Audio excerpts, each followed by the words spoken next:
Hello. Right, so we've got Rescue, Doodlebug, Aurora, Karen, Jill, and probably some more will come in a bit. We'll find out. So tonight I have a special guest. Sleuth Intuition should be joining us when he's got his kids settled. But I have a fireman, also known by some people in the chat as Coach Kev. How you doing, Kev? I'm excellent. Thanks for having me on. What's up, everybody in the chat? And a solemn day, and it's been 9 years. 9 years, no justice. Yeah, Jinx has dropped the link to the website, Flora website. We've also got a QR code.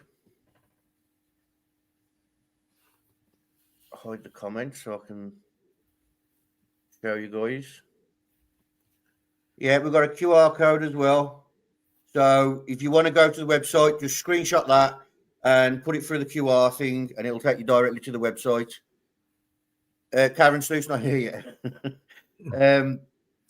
Yeah. So, how long have you been covering Flora, Kev? Because I know a lot of the lives that I've done, I've watched. You're involved in them, whether it's on Sleuth's channel. I've seen the video of you and Ruckus going over the video, things like that. So, how long have you been covering it then? Well, I came into like the true crime. It was December New Year's Eve of 2021. So Delphi kind of got me into it. I was into like the serial killer stuff and still am, people in the past. And then as you learn about Delphi, you start learning about Flora, and Flora naturally attracted me. I'm in my 24th year in the Keysport Fire Department. We are a very urban fire department. Like I was just telling you, you're gonna hit 1,800 calls this year, 5 square miles, about 25,000 people, and we're probably gonna have about 80 house fires, which is a high number. We don't run hardly any medical calls either, so it just brought me into it.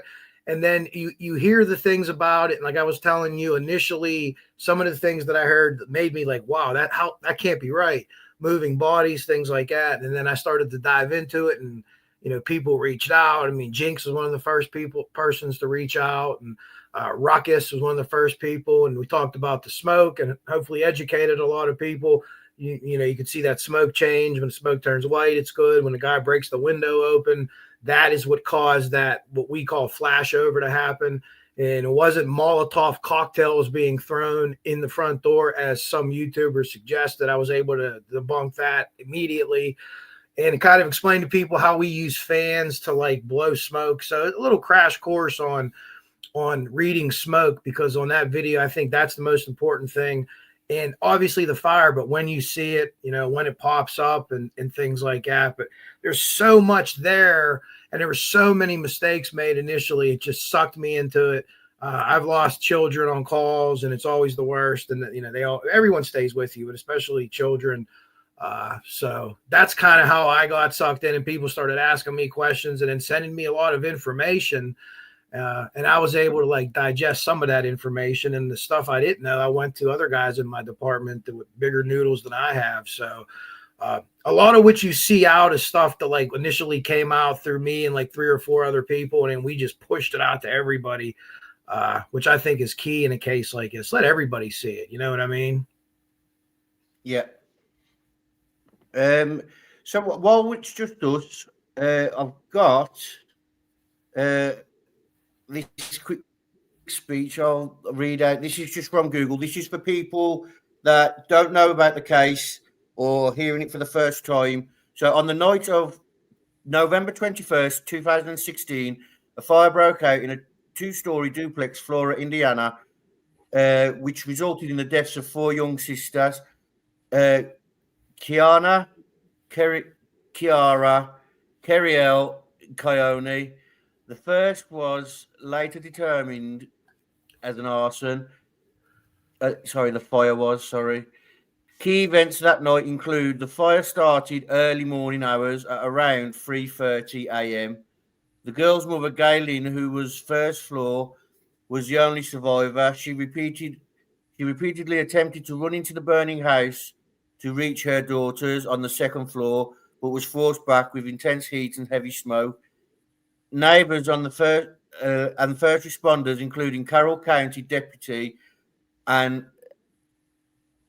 Flora police officer, also tried to enter the home to rescue the girls, but the flames spread too rapidly to prevent anyone from reaching the second floor.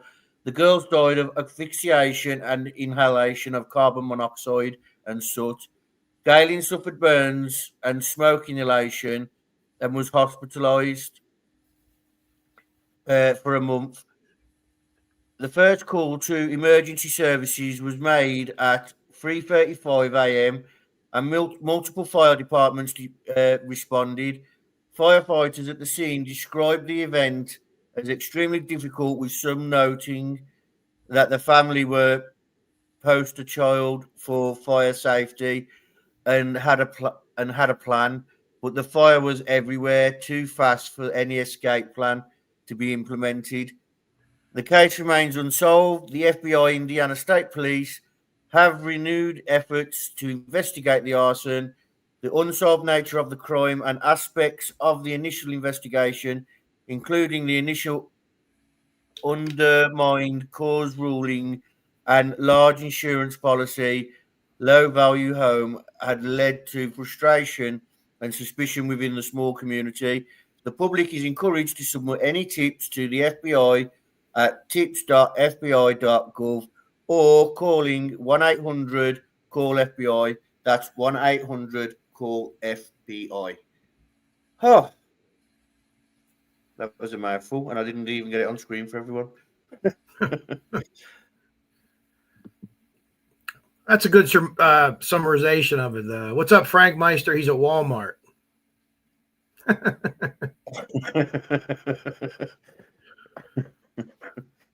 I'd say don't do anything I wouldn't do in Walmart, but, well, I'd pretty much do anything. We are lucky to have your perspective and commitment to Gaylin's daughters, Coach Kev. Thank you, Rescue. Appreciate it. You too. Yeah.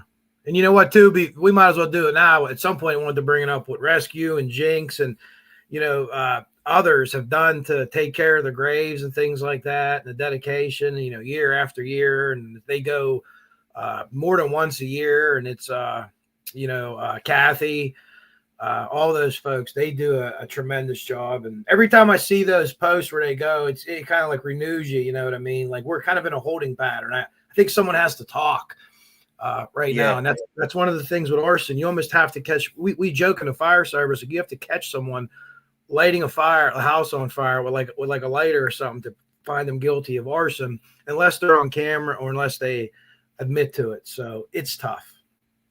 Susie says she had an early dinner. I'm having a late dinner. I'm eating after this. We're having some chicken I'm having a very late dinner today because of a microwave breaking. Well, yeah.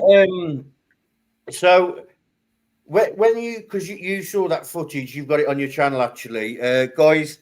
I recommend you go and watch it. It's Ruckus and Coach Kev. They're both talking about what's going on from. Is it dash cam footage or? Yeah. So I've done a couple of things. Ruckus had the original, and Ruckus somehow, I love Ruckus, but it probably wasn't him that figured this out. Someone gave like a really zoomed in video to him. I don't think that he did it. I love him, but that's not where he specializes in, like technology, and sent it to me. And then we were really able to go over, and you could see a lot in that video. Hey, look who it is. Yeah. Hey, how are y'all? What's up, Jinx? Well, we were actually having a good conversation until you come up, but welcome. Oh, I know. It really was. It really was. He was talking about rescue. I interrupted. I apologize. No, he was talking about the body cam footage. No, what footage was it? It's the dash cam from the police car, because the police car, you see the footage basically where it starts at is Drew Yoder's squad car, And I don't know how it works there. And this is 2017, a little bit rural Indiana. So I don't know if they have to switch their body cam or their dash cam on, or if when they acknowledge a call, it starts recording like till at the end of the call. I'm guessing he switches it on. Rural Indiana 2017. And that's what you get, because you see when he pulls up the first time and they try to go in and then he leaves and goes to get the air pack, there's two different things. But the majority of the footage is from what we would call the Delta side of the house or side 4 of the house, where you see the front porch and you see the two windows on the side. And it tells you so much about the fire. Like we've gone over, if you know what you're looking at. And people say, why did the firemen do this? Why didn't they do that? I don't know. I don't know how much training they had. I don't know how many fires they had with people entrapped like that. That's nut cutting time, as we would say. Even for us, we're experienced department. But things everyone says, why don't you go on a porch roof? Listen, it's for firemen. That's one of our favorite things. If you have a porch roof, we'll put equipment on a porch roof and go in the window and leave the equipment there. It's like a forward command post almost. We teach kids and senior citizens, if you can't get out your door, if you have a porch roof, get on your porch roof. It's a great thing. So I don't know. Maybe they never had the vent enter search classes and stuff like that, because it could have made a difference. And then the other thing, and I'll let you guys talk, the other thing was the fire department blasted the police officers for going in there the way they did. To be honest with you, there was no firemen at that time that were on scene and had equipment that were going in and attempting to make a rescue. These cops did. And I say this all the time. If police try to grab an air pack here in McKeesport, we kindly tell them that you're not going to take that, because we don't want you to go in there and die, even if you are a fireman like Yoder was. So I don't think that they're going in delayed that enough. I think at that point, maybe the girls might have been gone already, or they should have put a ladder up and went through that porch roof, through those windows right there, and tried to make a save, because they knew where the girls were. Gaylin told them where they were. So. Yeah. She absolutely did. Rescue's having digs at Jinx. Eli's here. Welcome, Eli. Yeah. Do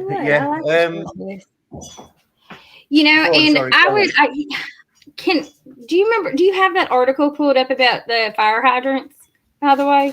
Because I heard a silly thing. I have it in, yeah. So Jinx was watching an unnamed channel. We won't name the channel, but they said that there was no fire hydrants in Flora. So do you want me to read it and then? Well, can you say that again, Coach Kev? There's one directly across the street, because I was there. Yeah. And there was in 2016 too. They had annual flushing of the fire hydrants. I read a report. It was March of 2016. They announced at the Flora Utilities Department that they were doing their annual flushing of the fire hydrants, and then I think it was later in the year they were doing training exercises. The volunteer fire department was with the fire hydrants as well. Well, just to debunk it, I'll read it. The exact number of fire hydrants in Flora, Indiana, 2016 is not specified, whatever, in the available public records from that time. Town Council minutes from November 7th, 2016 indicate that Flora Fire Department was actively testing fire hydrants as a training exercise and planning to report any issues to the appropriate personnel for resolution. Additionally, Flora Water Utility announced an annual fire hydrant flushing program beginning March 2016. These records confirm that a network of fire hydrants existed and were maintained in 2016, but they do not state the total count. And as Coach Kev just said, I've been there. There's one directly opposite. Mm-hmm.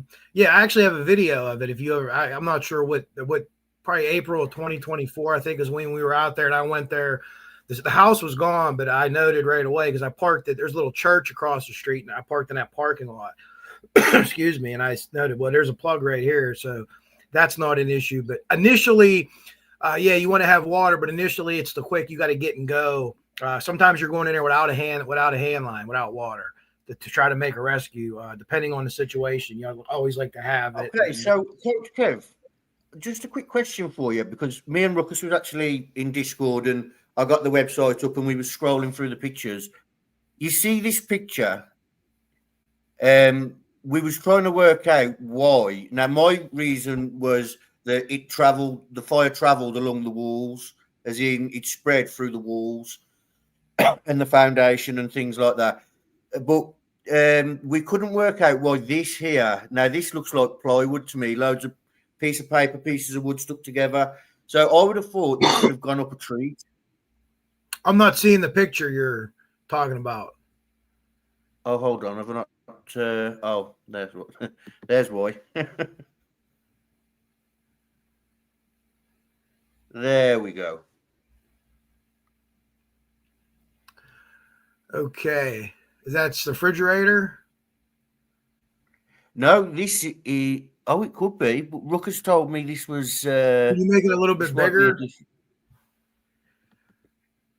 We thought it was like a wall unit.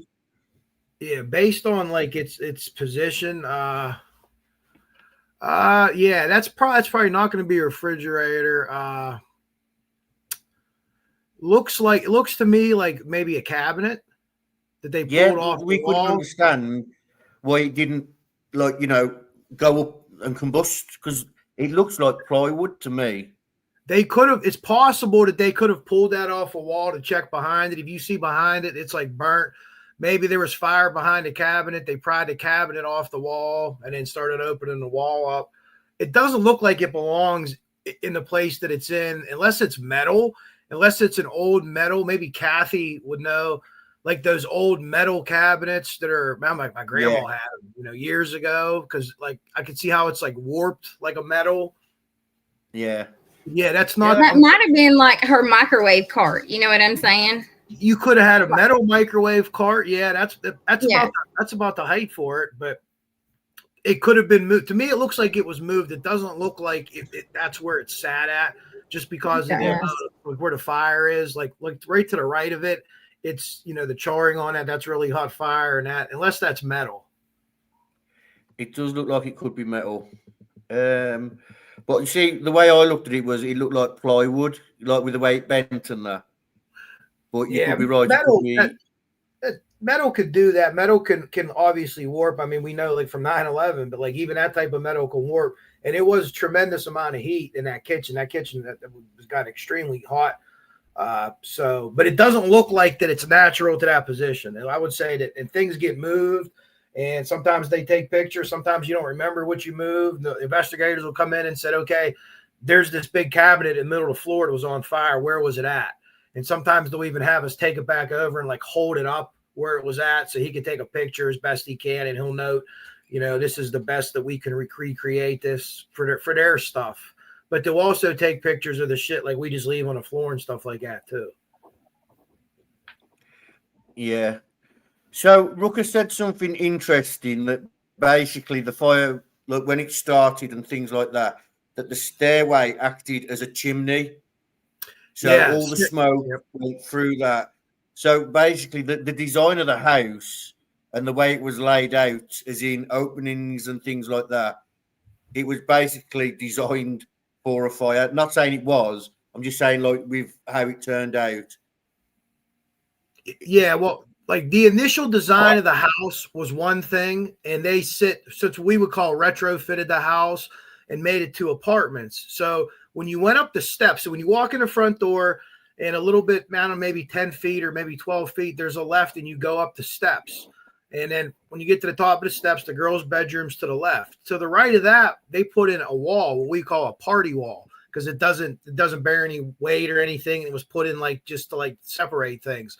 So when that smoke went up there, it banked off that party wall and went into the girls' room. There was nowhere else for it to go, where if that house was left the way it was built, it would have dispersed down the hall. It would have gave the girls a much better chance of, if they had working smoke detectors or if they woke up, to get out of there. And that's the same thing with the fire. The fire, when it went up the steps, would have probably went more right than left, because the girl's door was closed. You know what I mean? More right than left, because there's all this oxygen down here to the right. It might have went that way, but fire always goes up. Heat always goes up. It uses staircases, same as your basement. It could get into the wall, and that's like the similar construction like we have here, balloon frame, where the floorboards don't go to the exterior wall. There's about a 6-inch gap from the first floor up to the top floor. And if fire gets up in that gap, it just runs up there because there's nothing to stop it.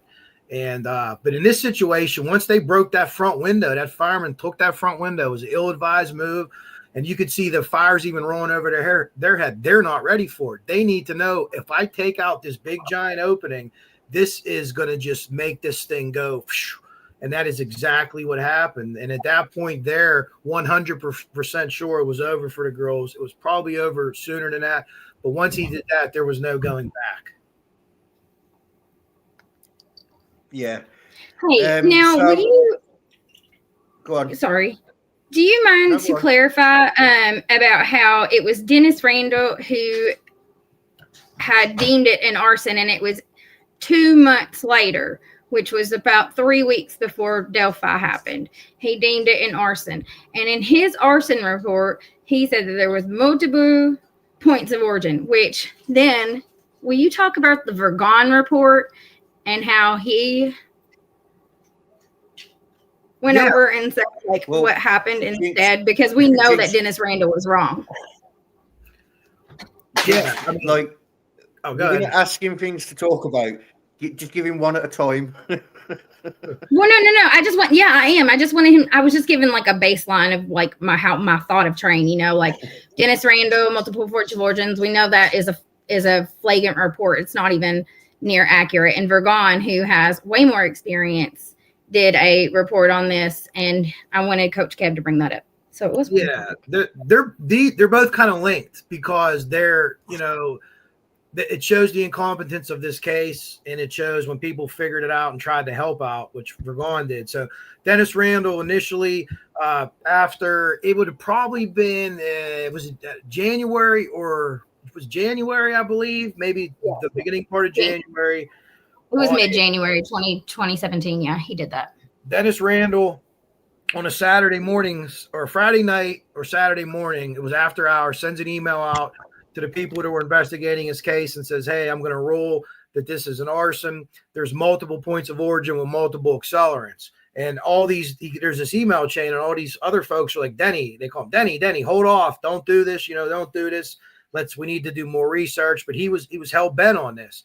So a lot of the other people, the dogs, no one's finding anything. The pieces of floorboards that they take and they test them and things like that, the carpet, they're not finding anything that whatever he's talking about. So much later on, Mike Vergon does an investigation for basically, it's for the insurance company or for Gaylin's attorney. But he's an investigator. This is what he does. He's a private one. And he found that a single point of origin was on the rear porch.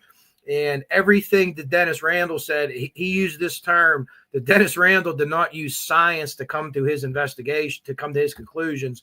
And in the world of like investigators, that basically is like saying F you. So he totally rebutted everything Randall said. Randall then later resigned. His son, who was the fire chief, who some say was the first on the scene, resigned also. You could think what you want along those lines, but Dennis Randall was 1,000% wrong with just about everything he said, period, point blank. So just a quick question on that. Do you think that the fire department, now I know you guys are heavily trained and things like that, but do you think that this was an isolated fire department that wasn't necessarily built for fires, and they got away with it for X amount of time because they never come across like a fire as big as this? I would lean more to that. Also it's 3:30 in the morning. All these folks are home sleeping in their beds. They're not at the fire station. There was a guy at the fire station, but he only worked on computers. As he told Drew Yoder, I just said, get your ass in the car tonight. I'm going to show you how to open a hive. I'm going to show you to do something. You can pull hose off a truck, get in the car. There's kids in there. It could have been just like overwhelming. I mean, you could train for this. I don't know how often they train. I don't know. That's hard to say, but there was multiple fire departments there. But if that initial fire department can't do, sometimes exactly the right steps, you're not going to get the save done no matter how fast you get there. But there wasn't the sense of urgency to do a search and rescue wasn't there with the initial people. You know, so I'm not exactly sure. Adam Randall was the chief at the time, so it has to fall back on him. He's the chief. I'm not hearing the commands. I'm not seeing like this urgency from anybody other than like, you know, Gaylin and the police who actually went in as deep as they could. And then later on, the fire department blames the police for being in their way. I don't think they ever thought the dash video was going to get out the fire department. I don't ever think that. And then there was, I have found out, I'm confident to say this without naming names, that there was firefighters that started the rumor that Gaylin had a gas can, and they weren't from Flora. Okay, so I'm very confident on who I think I know. I don't want to say his name, but who I think started that insane story. No video exists. No one ever thought that. So anyone that ever perpetrated that or said that lie, they're 1,000% full of shit. I've already said who it was. Oh. I don't care. But yeah, that's the gist of that. But totally screwed investigation. They didn't secure the house. People could have went back there and did anything to it. Then the house was torn down, which I think that's a good thing to talk about. How each of you felt. I felt torn. I wish the house stayed up. I wish people had to look at it every day, and whoever knew about this and didn't talk about it had to look at that house every day, going to work, coming home. But I also is glad that it's down because, you know, at the heartbreak, but I just wish they would do something with it. And as of now, Jinx, it's still vacant with like trucks parked in the back or something. Yeah, it's an empty lot, and there's some things that are parked back there, but it's not. I mean, a few vehicles off. Put a playground. Huh? I said, put a playground. I know it's a double-edged sword too for me, because like when the day that I found out that they were tearing it down, like I was heartbroken, you know. It was, but Gaylin herself got to go, you know, and she spent time there at the house for a bit, and she made her peace with it before they tore it down. I want everybody to know that she was ready for it to get torn down and be gone too. So she's, like she said, it was a part of closure for her. So if she's okay with it, I support it 100%. Yeah. Yep. Always support the families. Even if you don't agree with it, as long as they're not a suspected family by law enforcement, you don't go running around accusing family members, because all it does is adds to their ache, and you know it's just pointless. I talk to multiple families, and I would never imagine, you know, posting about them in that sort of way. It's just I don't understand what's in people's heads sometimes, and I mean this case we already know what was her name, Jinx, that conned. What's it called? Oh yeah. Well, there's been a few. I'm not going to bring up any of those names. They're really not worth it. But, yeah. Everybody in this chat knows. Yeah, everybody in this chat definitely knows. Yeah. And so going through the fire. Oh, there you go. This just looks standard, to be fair. What would happen, because it's a sofa, you know, they say carelessness causes fire and they're built certain way, but they're still gonna, do you know what I mean? Yeah, the new sofas that we have today, they go up so fast and they put off such toxic fumes, including hydrogen cyanide. That new furniture, it's great and it's cheap and it's comfortable, but boy, it goes up fast. You really got to be careful. Yeah, this house was destroyed, and like it's almost like I would say not incompetence by the fire department, but lack of experience, in my opinion. Like just from looking at like the investigation and the fact that people resigned pretty much straight away and things like that, tells me that it was lack of training, and they weren't like from top to bottom were not ready for a fire of this magnitude. Well, this wasn't. Just to clarify, this was a volunteer fire department. You know what I'm saying? There was one full-time employee, and that was the chief, and that was Adam Randall. And everybody else was voluntary positions. And there was somebody that was staying at the firehouse that night, and we saw it on the dash cam. Drew Roder, welcome back. Yeah. Well, what I'm saying, Jinx, is I'm not attacking them. I'm just saying. Oh yeah, no. They they wasn't prepared for this because of, well, the house doesn't help with how quick it spread, but like Coach Kev said, the lack of urgency and Yeah. well, No, anything no, I going on. agree. I agree. That don't even get me started on that, honey. I know.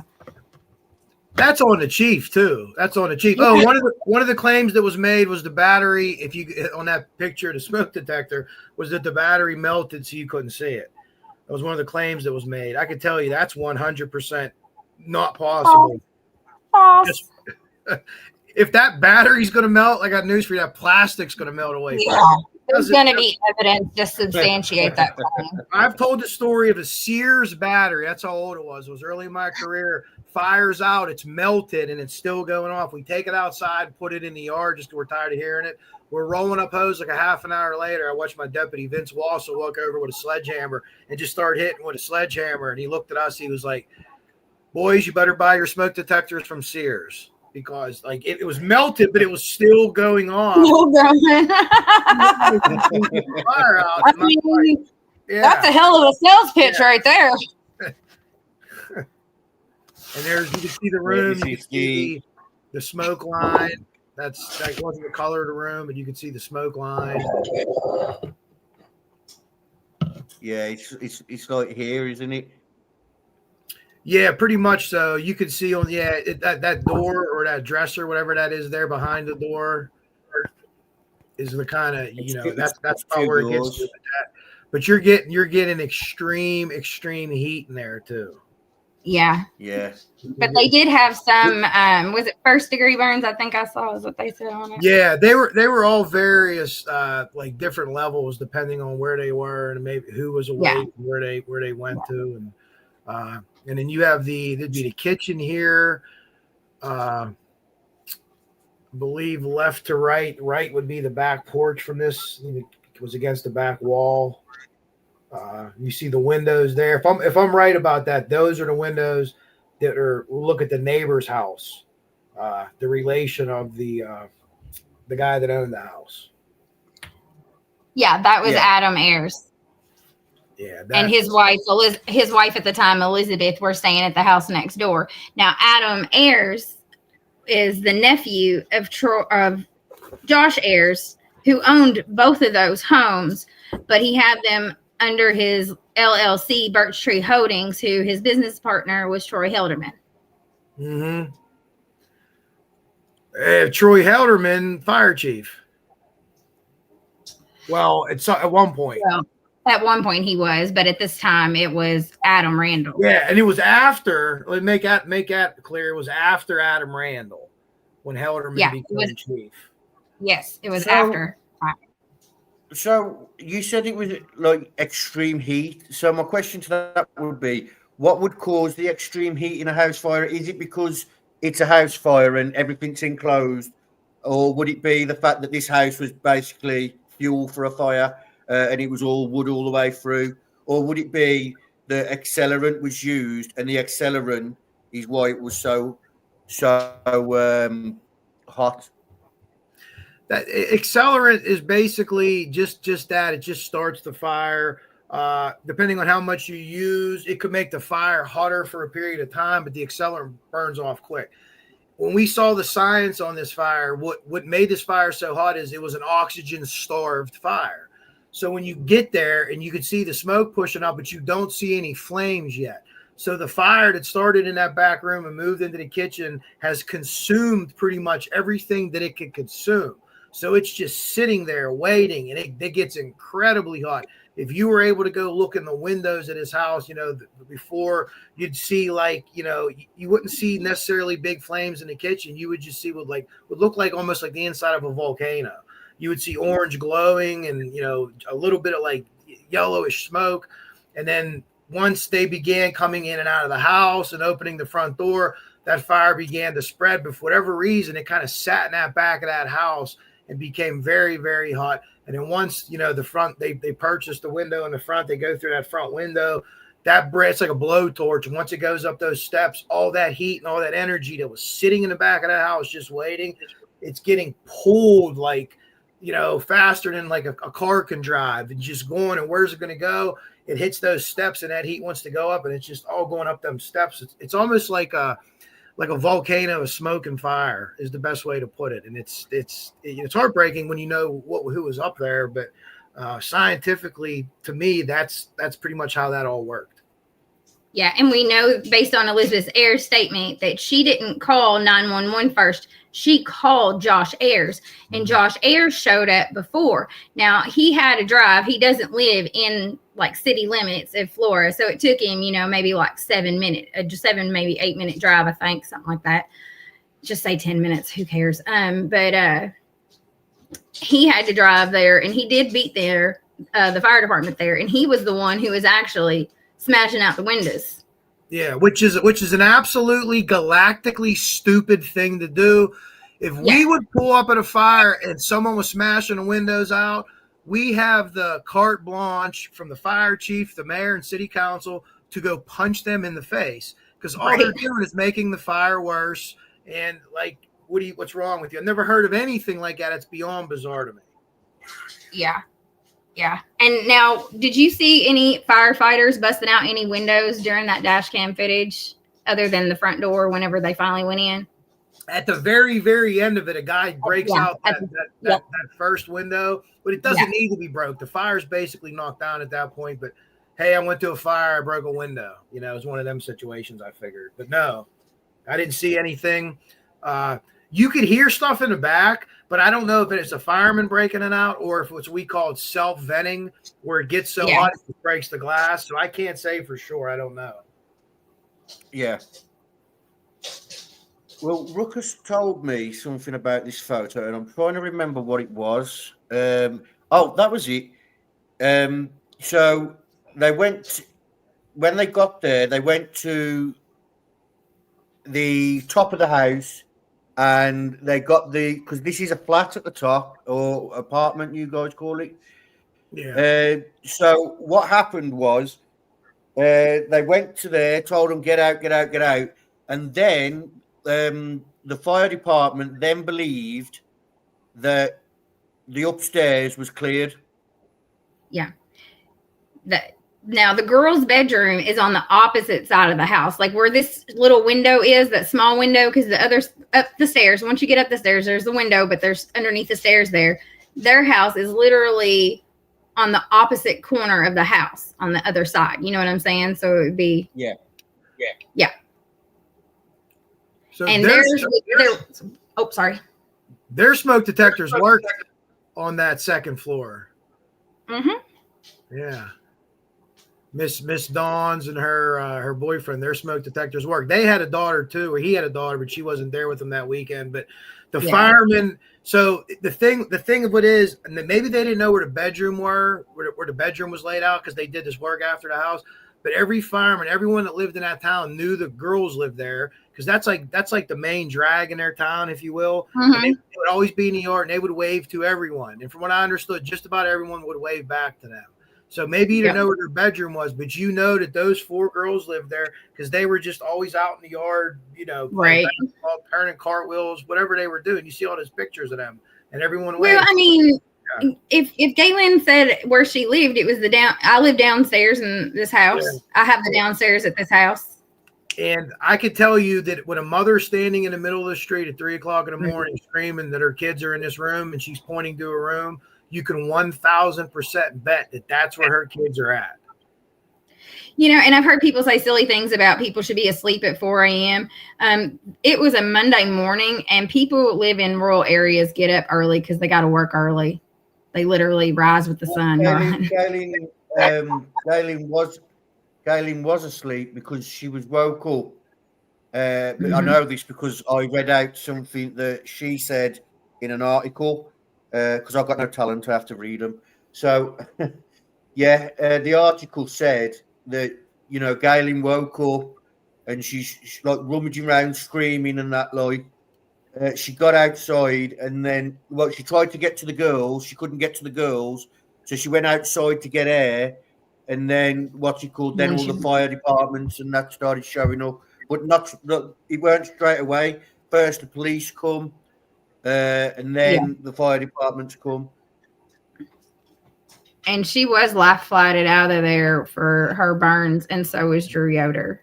Yeah, they were both intubated too. So like they tube your throat, you're in bad shape. Yeah, they tube your throat. You're right. Hey, now what? I can't recall right off the top of my head. I should have looked. But what was it that they said about Drew Yoder having some kind of accelerant found on him? Yes. So the more that you look for that now, I don't know if that was I ever saw that in black and white, but there was conjecture. And then there was something that said in some type of report where they cut his uniform off at the hospital because the nurses smelled accelerant, what they thought was accelerant on him.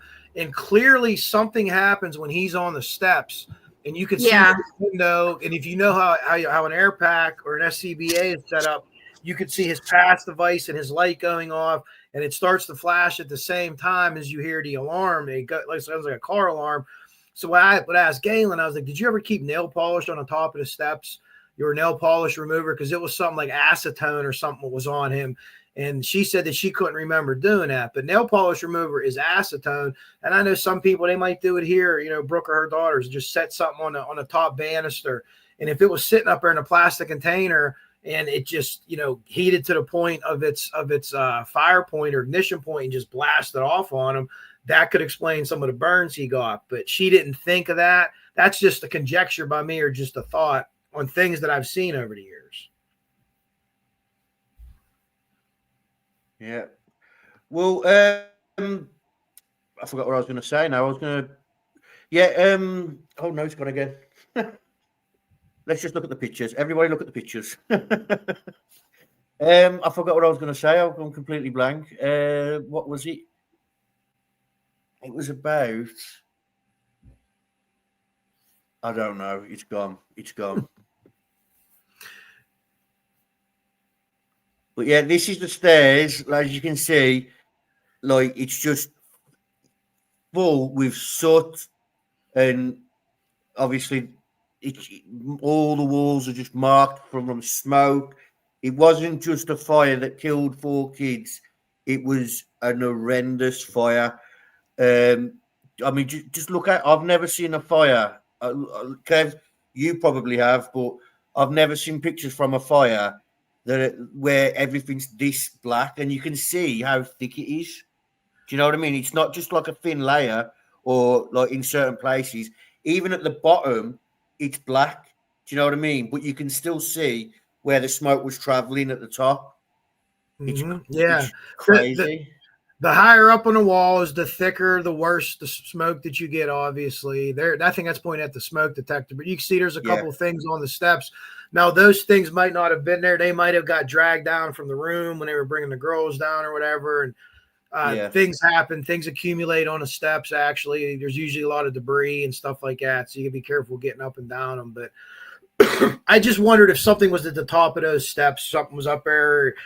I don't know. But again, there's like 3 or 4 things that, you know, when the guys get there, they do wrong. It has to fall back on the chief for the sense of urgency. You know, as the chief, if no one's doing the vent enter search or laddering that porch roof, guys, get a ladder to that porch roof, get up in that windows. We know where the girls are. You know, they're pointing to where they are. This isn't a guessing game.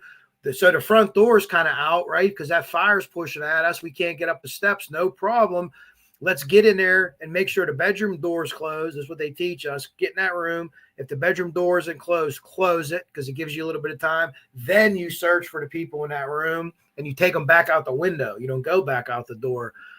2017, that was a pretty standard practice.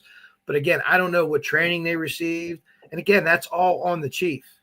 The chief schedules the training. The chief encourages the guys to go take training on your own time or this and that, or reward them. And it all falls back on the chief. Did you say you wanted to see the top of the stairs? This is the top of the stairs.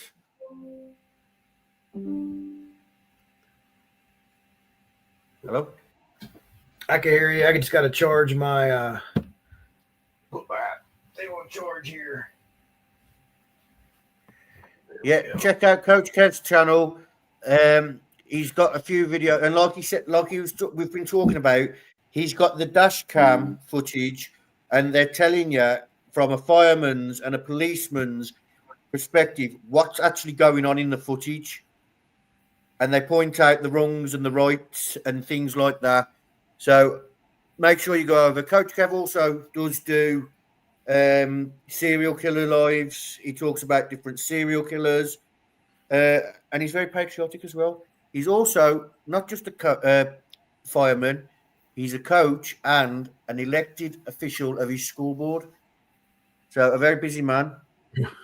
Yes, just my first meeting's December 4th. I'll share the it's on YouTube. They have a YouTube page. I'll share it so everybody can watch the interview. Well, there you go. December 4th. Make sure you're all free, guys, and support Coach Kev in the chat of the school. Well, if they have a chat. If not, hit the like on that video. There's a chat, and there's some contentious stuff happening, so it should be an interesting chat too. Ooh, spicy. You got it. Aurora, please don't you go over. We don't want troublemakers. That's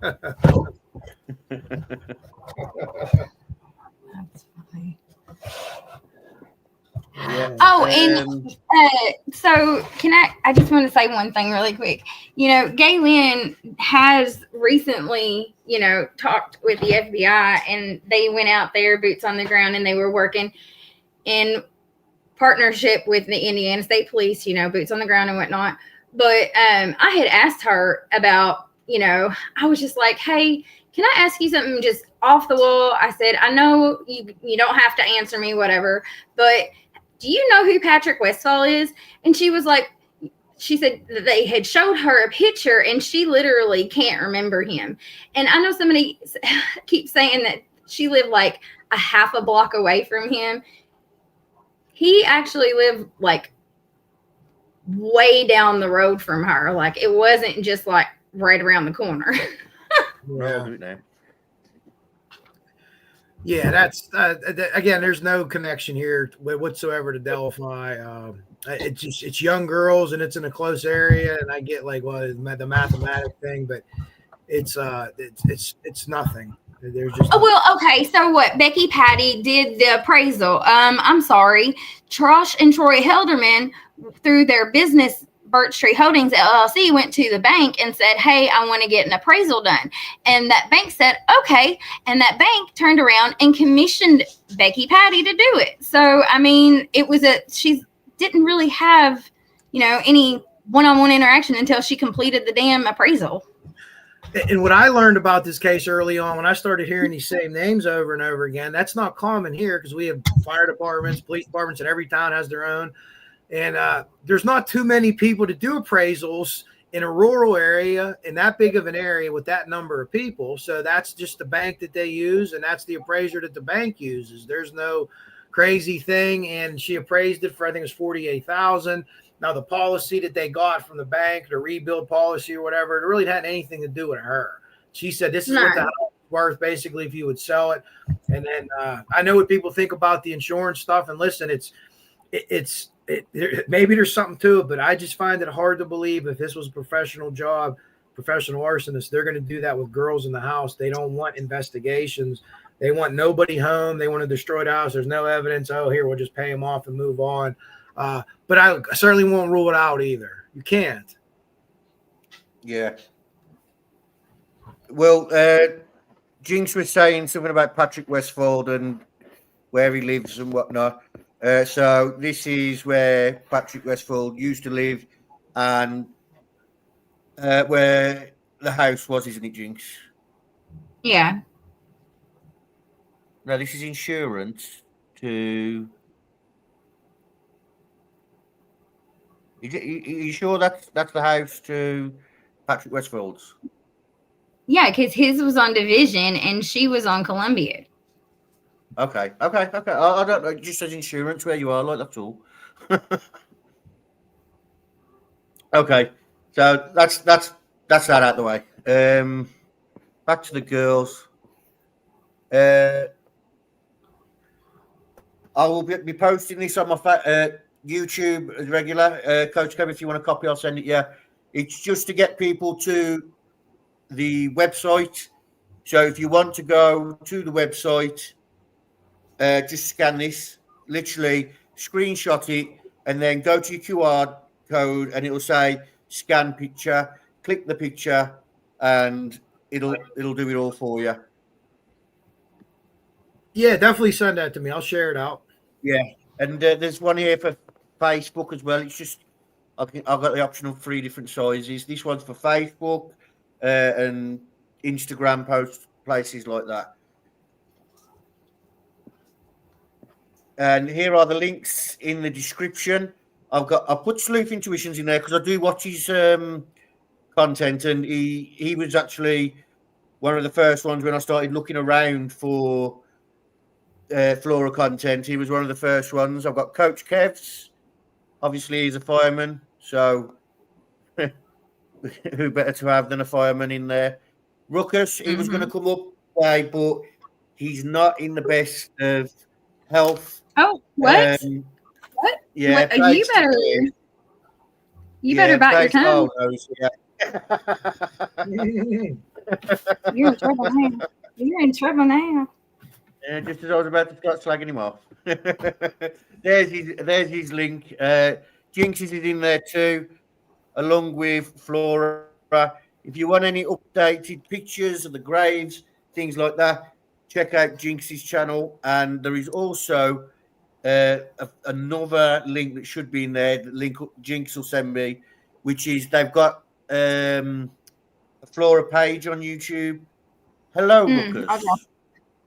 Hello. Hey, there he is. How are you doing? Sorry I'm late. I just got up. Sorry I missed the start. No, it's okay. Hey, I Kev. was just explaining that you're not in the best. Your body's starting to give up on you and things like that. Well, I'm old. Yeah. Okay, babe. Yeah. It happens to the best of us. So, Amen. have you ever come across the Flora case before? Are you talking to me? Yeah, you know, Lucas, yeah. Okay. Have I ever come across it before? Yeah. Yeah. Oh, okay. Well, there you go. Ladies and gentlemen, I'll leave you with Ruckus. Don't do Is there that. anything you want to say, Ruckus? Like, do you want to bring anything up and we can go over that or anything? Being as like we've been talking for 53 minutes. Well, here's something that Kevin and I talked about. Remember I was telling you about cops being blue canaries? Canaries, yeah. Yeah. Even though Yoder had training and all that, he made the situation worse. I'm not saying he was wrong, but as far as, firefighting goes, that's the worst thing you could do for a firefighter is go into a fire so they have to rescue you as well. Yeah, I definitely agree you shouldn't do that. But if I'm the fireman again, I'm on that roof. I'm through that roof. Once I see that you can't get through there, but if I'm Yoder though, and I'm a fireman, and there's firemen there with gear, and they're not going in, and 100% there's entrapment. I mean, if I'm his commanding officer, even if I'm the fire chief, I probably am not getting pissed. I'm getting pissed at my guys. Like, what are we doing here? But yeah, you should never do it. And Ruckus, explain the canary where that comes from, because I was taught that in fire school. Yeah. They used to use canaries in coal mines. The canary would die from methane gas leaks before anybody. That's how they would tell if there was methane gas in there. So that's why firefighters call us blue canaries. Oh, us. Oh, yeah. See, I'm just going off my notes here, Ruckus. It says here that you wasn't actually law enforcement, that you lied. Well, I'm marked safe of that today. Again. Yeah. Yeah. Actually, funny little tidbit. The nurse that came today was a guy, and I worked with both of his brothers in the sheriff's office. Oh. Yeah, it was funny. He looks just like them too. They're both ugly as fuck too. But he didn't touch me bum, so I'm a little disappointed. I think Rescue's having a go at me. No knuckles, Ruckus huh? Poor guy. Ruckus Right? and Kevin have been to the cemetery. They are legit gibbo. Oh. Sorry. Oh. Rare. Well, hey guys, think I need to cut out because I have to make chicken salads because Brooke's on call and she just got it. I got a text that she's going on another call, so I'm cooking tonight again. Oh, Thank by you, the way, Sam. congratulations on your wedding. It's been that long since I've spoken to you. Thank you. Yeah, I appreciate it. Married on the 4th of July. Yeah, just haven't been on as much doing stuff with the school board and that, but always glad to do anything with Flora. Hopefully feeling better, Rock. Jinx, keep up everything you guys are doing, and I'll pop in and out anytime. But anytime there's anything for Flora, call me or message me. You guys got my numbers and my contacts, so Right on. Oh yeah. absolutely. So I appreciate it. Thank you. Gibbo, Thank you for coming up. I was hoping Sleuth was going to be here, and I was going to call you Jibbo because he calls you that. I think is awesome. But if he comes, tell him I said hi. But I appreciate it. Thanks, everyone. Have a good night, and keep spreading. Hey, Kev, real quick. Since you're on the school board, can you help Gibbo out and get him a job? Maybe clapping erasers or something. Say anything. We might be able to help out with something like that. I don't know. We might maybe something further down the trough. That might be, skilled labor for him. Yeah. All right, have a good night, Kev. All right, guys. Take care. Take care, everyone. Ladies and gentlemen, make sure to check out Coach Kev. As you can tell, he's not just a firefighter. He's not just a coach. He's not just an elected official of his board, school board. He's also got jokes. And he's the union president. Oh? Yeah. Oh, there you go. I don't know if I should even talk to you. Yeah, you haven't been in the cemetery, so I didn't know that, but well, we'll move past Sorry, that. rescue. Sorry. I'd just like to point out as well. Now Coach Kev's gone because he didn't really want to talk about it. Coach Kev for president, of course. Yeah.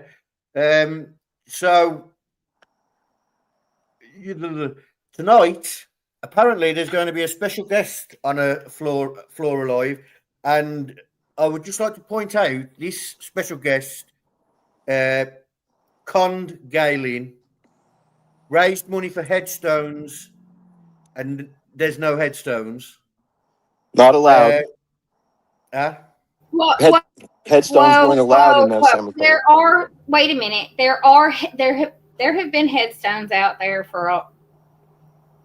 Lord. It's like 7 years now. There's been headstones out there. They're not raised headstones because that's part of Crown Hill Cemetery's rules and regulations for that specific area, that they are flat, not raised headstones. Right. Yeah, on the ground plaques. Yeah. And have the correct spelling and the correct dates. Yeah, but my point is, they were already there when the money was raised, apparently. Accurate. And there's vases now, and they're beautiful, but that wasn't the pretense that money was raised under. Now, who did all that? Pray tell. Meow. Rare. What was that?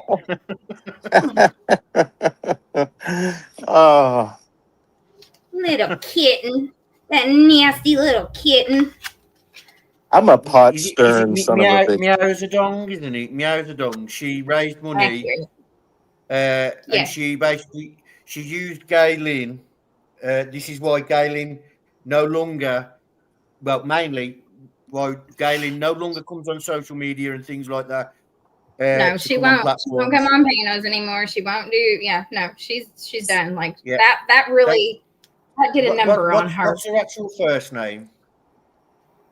We won't say her last name. What's her first? Tara.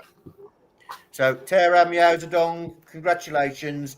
You get Flora's Biggest Bitch Award. Oh, anyway, back to the girls. I don't want to talk about her on their memorial day. No. I just wanted to point it out that, I have no talent. I couldn't put together a panel to talk about a fire. So, I think you're doing a lovely job, mate. Someone with experience in the case, like Tara, who conned the mom, stole money, well done to that panel. Yeah. Yep. It just shows the difference in class. I'm not up there yet. I'm not up there. I'm being quiet. So, Ruckus, while we've got you here, do you Yep. think law enforcement had any faults on the day of the fire? As in, when I say faults, I'm not saying blame them. I'm saying, you know, regarding like what was going on, because you saw the footage and you went over it with Coach Kev. Do you want to like pick out and highlight some of the mistakes you saw going on? Well, law enforcement, when it comes to fires like that, at first it wasn't considered an arson. So, but once it was classified as an arson, they turned that over to the fire marshal, and they assist if they need assistance in the investigation. You think law enforcement detectives are tough? Deal with a fire marshal. They don't take any shit. They don't like their guys being put in danger like that for an Well, that would arson. have been Dennis Randall at the time. And then, 6 months later, after he declared it an arson, he resigned from his position as the Indiana State Fire Marshal. And then it wasn't maybe a month or two after that his son, Adam Randall, resigned from his position as the Flora Fire Chief. Yeah, that whole Randall clan really it clouds, if nothing else, it muddies the water, for the investigation, because they're going to say they don't have to sit down in a room and get their lies straight. They're father and son. They already know how to feed off each other. Yeah, agreed. Yeah, but as far as law enforcement goes, I tip my hat to Yoder. Well, and think about this. Gibbo had stated earlier that, and it is true, the girls sat out in the front yard all the time. They would, see the truckers going by and pull their arm like they were pulling the horn in the truck, to get the truck drivers to get to blow the horns and stuff, or people driving by to honk at them and stuff, people saw them out in the yard. Drew Yoder saw them out in the yard all the time. He knew these girls, he had seen them. And I'm sure that whenever they were doing any events at the schools, because the cops visit the schools, he saw these girls in the school, he had interactions with them one-on-one. He knows those girls. Okay. I'm sorry, not sorry. He had a sense of urgency. Did he make the best choices? I don't know. I would have done the same exact thing. Same exact thing. He cared so much that he just ran in there. And that tells you how important the rest of the equipment is, because he had the breathing apparatus on and he went in, but he was still in his duty uniform. And, he couldn't even get up a couple stairs. It shows you how dangerous that environment is without your protective gear, even with the protective gear. But that really shows a lot. Okay, and he's so trained. I'm not sure. I've just had a load of notifications. I'm kind of thinking that they're old, that they're from Jinx. They've just come through on Discord. He says, I'm in the chat now. Oh? And Gibbo's live now. But I'm guessing they're old because she's Yeah, right those there. are like an hour old. Oh, well, we all have a past, Jinx. We all have a past. That was an hour ago. Oh, dear. So, yeah. We've read Trying to be less of an asshole than yesterday. Baby steps, fuck you. I think she just said a swear. No, Nick, not me. I'm going to just get the website up just so people who haven't seen the website can just have a little glance. I'm not going to mess with it because I click things on here and I get copyright strikes. Yeah, you have to be careful. I just took it last time. I was like, I'll study. Yeah, it's the music on it, isn't there? Yes, it is the music. Just to clarify, y'all, YouTube does that. They'll get you every time with the music. Yeah. There we go. Yeah, that's a great picture. picture. I which one? Oh, that one that was just up. Oh, and the candle, the flame on the candle moves as well. He's talking about your background that was already there. I couldn't see it until just then. Oh, okay. So on the website, we've got a list of podcasts that are recommended by Kathy Clendenning. We have news coverage, Indie Archive Dashcam, Black Girl Gone, Indie Archive, the Eerie Side podcast, part 1 and 2, True Crime Garage, and Over the Fence True Crime Podcast, Zone 7 online. We have the story. So here we have the fire. That's where we got the pictures that we looked over the fire on. Civil lawsuit. I have no interest in that. That's to me, that's private. And then here you have all the case documents that are allowed to be public. We have There's a lot of them here. Yeah. If we click Now, this is the website that Kathy did. Like, this is all her work, her solo work. She did all this on her own. Now, I do want to say that Paradox did do a website with Meows and on Terror or whatever, but that started to go into a Delphi direction, oddly enough. Anyways, moving on. Go ahead. So you can click on Our Life, and there we have the girls' names: Keyana, Keyara, Kerriele, Kionnie. And then we have Gaylin, the woman who gave us the angels. And then below are pictures that Gaylin has allowed us to use freely of her daughters. And just look how happy they always look in all the pictures.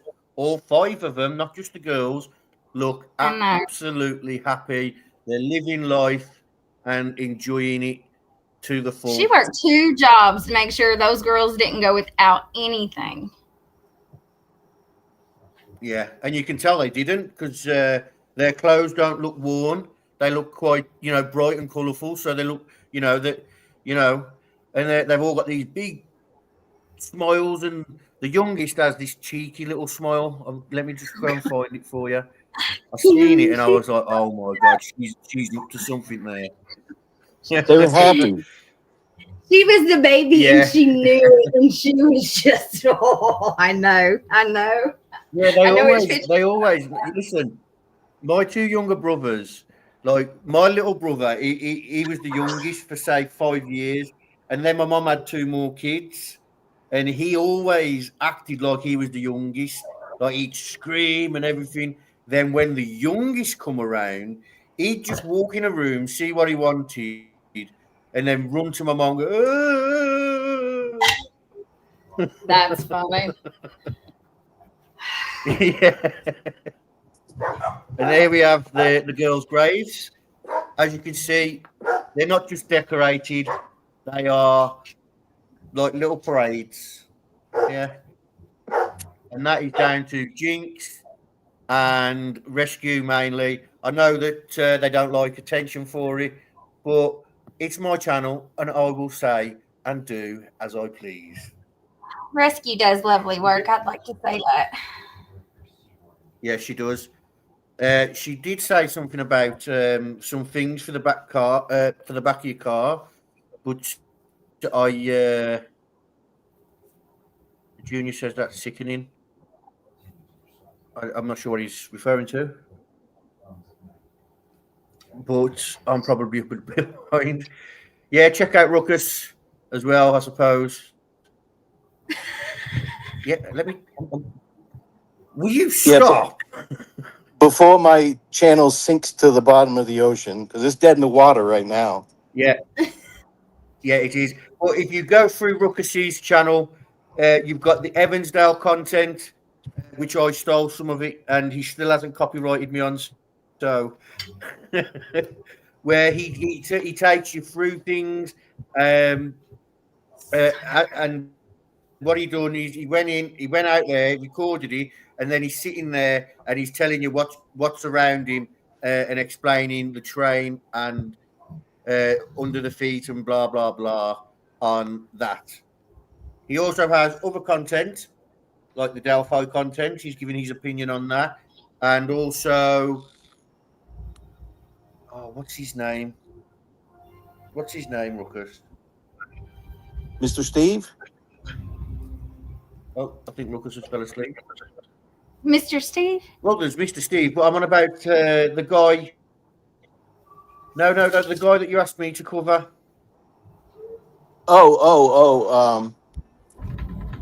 Serial Yeah, killer. yeah, yeah. It'll come to me. Huff, Curtis Huff.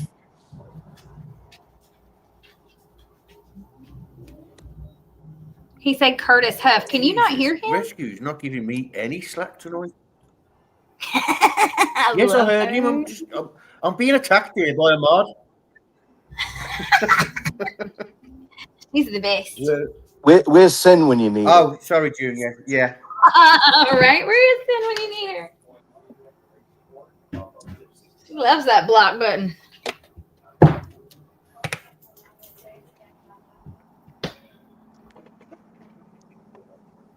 What does he do? Is he packing up? Is he in the middle of moving or something? I have no idea. Who? What? Yeah. Me moving? It's Jinx the one moving all that stuff around. Oh, I thought that was you. Yeah. Oh, that's me. Yeah, sorry. I'm dual tasking on mute because I'm cooking Kentucky hot browns up tonight. Nice. We got a couple more nights left of those, and they're so dear. good. Oh dear. Jesus wept. Oh dear. Yeah. Go on, man. Okay. My media's not coming up for me to. I want to speak. What is going on with it today? StreamYard is not having it. So, Ruckus, how are you? And Miserable. yeah, how are you? Yeah. As always. Yeah. No different. Judgmental prick. I'm still there. Oh, that's good. That's good. After this, Frank Meister's going live. It's pinned at the top of the chat for you guys. Check it out. It's updates on Maria Velasquez case that we did over here together, and we also, he also did a live the exact same. But yeah, also, I don't know. I genuinely, I don't know. Oh. So, what's this about me moving? I don't think I heard a bunch of moving around. I thought it was you. I didn't know it was Jinx. I don't pay attention to the screens. Yeah. Well, she's cooking. That's what she's supposed to do. Yeah. Yeah, but you was accusing me. You damn right. I keep my husband fat and happy. I don't care. He loves it, and I'm happy for him because I love him. You ain't wrong.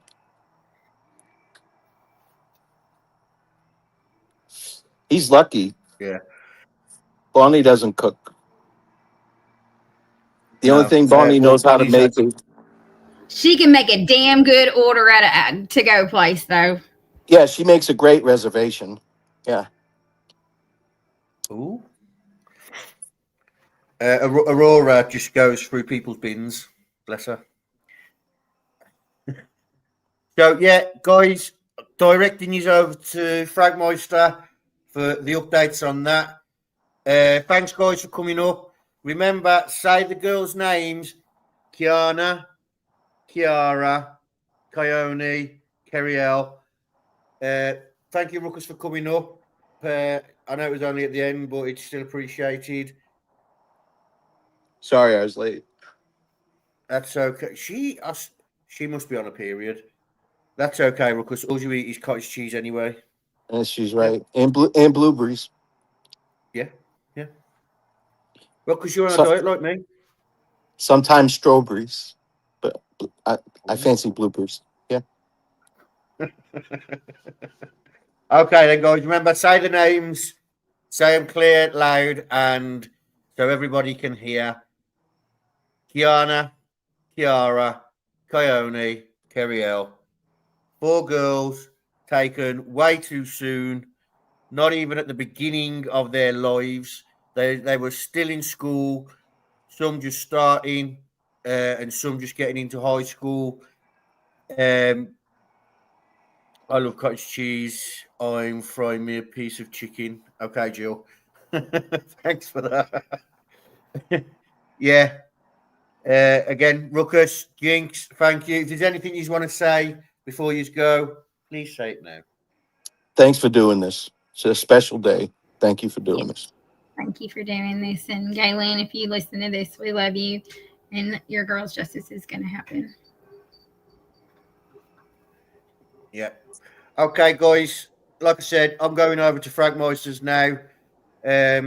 I'll see you guys over there that go over there. Frank Jinx- Meister's live?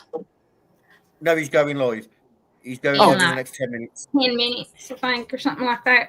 Okay. Okay, love you, bye.